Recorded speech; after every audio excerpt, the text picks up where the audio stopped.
Welcome back, viewers. Today, our topic of study is growth hormone. Growth hormone नाम से ज़ाहिर है कि जब छोटा बच्चा बड़ा हो रहा होता है तो उसके ग्रोथ हार्मोन्स जो हैं वो डेवलप होते हैं और फिर वो उसकी ग्रोथ करवाते हैं, उसकी बोन्स की, उसके मसल्स की, उसकी हर चीज़ की ग्रोथ हो रही होती है। तो human growth hormone is a hormone of the interior pituitary gland. कल डिस्कस किया था हमने कि एंटीरियर पिट्यूटरी ग्लैंड और पोस्टीरियर पिट्यूटरी ग्लैंड हमारे माइंड दिमाग के अंदर होते हैं, और एंटीरियर मतलब पिट्यूटरी ग्लैंड का अगला वाला हिस्सा और पोस्टीरियर मतलब पिट्यूटरी ग्लैंड के पीछे वाला हिस्सा। यहाँ से ये ग्रोथ हार्मोन रिलीज़ होते हैं एंड ऑल्सो नोन एज सोमैटोट्रोफिन और सोमैटोट्रोफिक हार्मोन। इनका दूसरा नाम सोमैटोट्रोफिन और सोमैटोट्रोफिक हार्मोन भी है, STH। इसका मतलब अगर आपको आ जाए, write a note on GH यानी ग्रोथ हार्मोन और STH सोमैटोट्रोफिक हार्मोन, तो इसका मतलब एक ही होगा। Its basic function is to cause body cells to grow. इसका अहम फंक्शन है कि बॉडी के सेल्स को ग्रो करवाना। इसकी नेचर क्या है? Growth hormone is a small protein peptide. ये छोटी सी प्रोटीन है, जैसे कि आपको नीचे फॉर्मूले में नज़र आ रही है। जी नेक्स्ट है functions of growth hormone. Growth hormones के फंक्शंस क्या क्या हैं? देखिए, जब ग्रोथ करवानी होती है ना, तो जिस्म को बेसिक मटेरियल्स की ज़रूरत होती है। बेसिक मटेरियल से मुराद ये है, प्रोटीन बनाने के लिए आपको अमीनो एसिड की, कार्बोक्सिलिक ग्रुप्स की, हाइड्रोजन की और साइड चेन्स की ज़रूरत है। कार्बोहाइड्रेट्स बनाने के लिए आपको जो है उसके इंग्रेडिएंट्स कार्बन, हाइड्रोजन, ऑक्सीजन की ज़रूरत है। लिपिड्स बनाने के लिए आपको फैटी एसिड और ग्लिसरॉल, इस तरह की चीज़ों की ज़रूरत है। तो जो भी पर्सन अपनी डाइट में हम इनटेक कर रहे होते हैं, डाइट ले रहे होते हैं, खाना खा रहे होते हैं, उसमें ये सब इंग्रेडिएंट्स हमें जा रहे होते हैं अंदर जिस्म के। फिर ये ग्रोथ हार्मोन्स रिलीज़ होके उन चीज़ों को यूटिलाइज़ करवाता है इफ़ेक्टिवली, और यूटिलाइजेशन से हमारे तमाम ऑर्गन्स डेवलप होते हैं, हड्डियाँ बड़ी होती हैं, मांस वगैरह लगता है। इस तरह फिर हमारे जो ग्रोथ हार्मोन्स हैं इंसान को ग्रोथ एंड डेवलपमेंट देते हैं। तो होता क्या है? Effect on protein metabolism. Growth hormone has predominantly anabolic effects on skeletal and cardiac muscles. हमारे ढांचे वाले मसल्स और जो दिल के मसल्स हैं उन पे एनाबॉलिक इफ़ेक्ट है। एनाबॉलिक मतलब होता है दो चीज़ों को मिला के एक बड़ी चीज़ बनाना।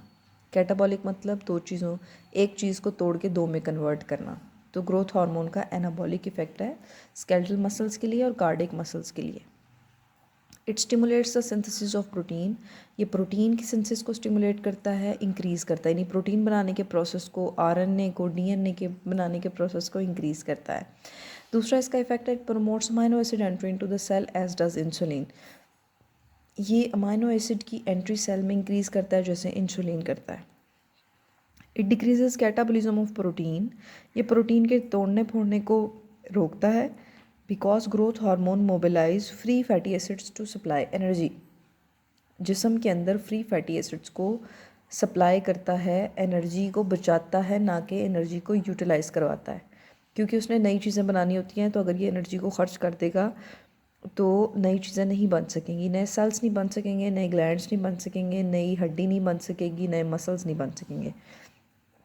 तो इसलिए ये ग्रोथ हार्मोन फैटी एसिड्स की सप्लाई को इंक्रीज़ करवाता है। इफ़ेक्ट ऑन कार्बोहाइड्रेट मेटाबॉलिज्म, इसको कहते हैं हाइपर ग्लाइसीमिया।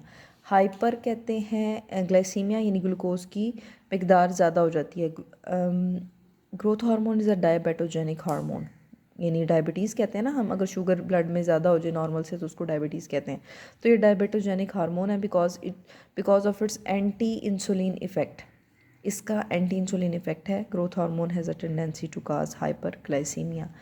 जिस्म के अंदर ग्लूकोज की मकदार ज़्यादा हो जाती है, ये ग्रोथ हार्मोन हाइपर ग्लाइसीमिया भी करवाता है, क्योंकि इसने इस्तेमाल नहीं करवाना, इसने यानी उस ग्लूकोज जो हमने खुराक के अंदर गई है उससे नई चीज़ बनानी है, उसको इस्तेमाल करके ख़त्म नहीं करना, उससे नई चीज़ बनानी है। इसलिए जब ब्लड के अंदर वो उसकी मकदार ज़्यादा हो जाएगी तो हम उसको कंडीशन को कहेंगे हाइपर ग्लाइसीमिया हो गया। Effect on fat metabolism, growth hormone has an overall catabolic effect in adipose tissues. Adipose tissues आपके पेट के टिश्यूज़ होते हैं, वहाँ पे फ़ैट जो है सेल्स के अंदर फ़ैट का जो मॉलिक्यूल है, जो चिकनाई है, वो चली जाती है, तो उसके ऊपर ग्रोथ हार्मोन इफेक्ट करता है। It stimulates the metabolism of fatty acids from adipose tissue.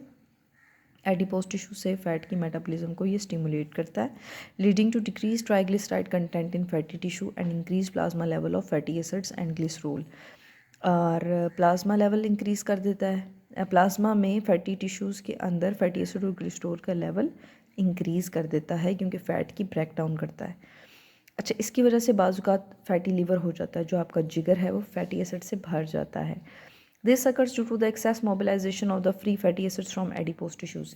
Fat का एक मालिक्यूल जब टूटता है तो वो फैटी एसिड और कोलेस्ट्रॉल में चेंज हो जाता है। तो जब ये एडिपोज टिश्यूज़ के अंदर ग्रोथ हार्मोन आके इफ़ेक्ट करेगा तो फैटी एसिड भी ज़्यादा हो जाएगा, कोलेस्ट्रॉल भी ज़्यादा हो जाएगा ब्लड के अंदर। इसी को कहते हैं फैटी लिवर कंडीशन।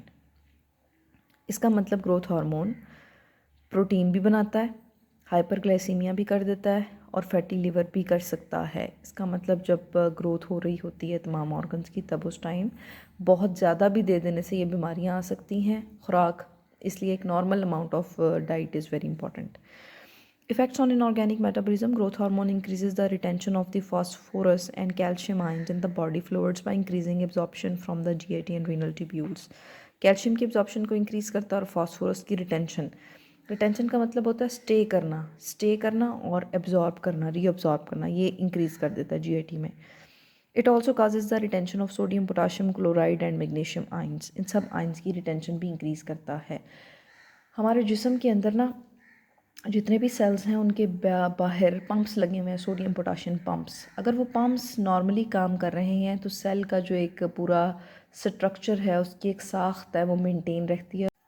जी नेक्स्ट है effect on bone, cartilage and soft tissues. Bone कहते हैं हड्डी को, कार्टिलेज कहते हैं नरम हड्डी को, सॉफ्ट टिश्यूज़ को कहते हैं। कार्टिलेज जैसे आपके नाक की हड्डी है नरम, और कान की हड्डी। It acts on the cartilage and bone. हड्डी और कार्टिलेज पे ये एक्ट करता है ग्रोथ हार्मोन, स्टिमुलेटिंग ग्रोथ, इनकी ग्रोथ इजाफा करता है। Number 2, increases the deposition of connective tissue. Connective tissue की डेपोजिशन को बढ़ाता है, यानी कि कनेक्टिव टिश्यूज़ को डिपॉजिट करता है। Third, increases the thickness of the skin and increases the growth of viscera. Viscera कहते हैं वाइटल ऑर्गन्स को, लाइक लिवर एंड किडनी, इनकी ग्रोथ को इंक्रीज़ करता है। Increases milk secretion in lactating animals. जो एनिमल्स लैक्टेट करते हैं, मिल्किंग करवाते हैं, उनके अंदर मिल्क सिक्रीशन को भी इंक्रीज़ करता है। तो ये 5 किस्म के फंक्शंस हैं ग्रोथ हार्मोन्स के। I hope you understand it. और अगर किसी भी किस्म की इसमें कोई आपको इशू हो, तंगी हो, तो आप ईमेल के थ्रू मुझसे कांटेक्ट कर सकते हैं। Thank you so much.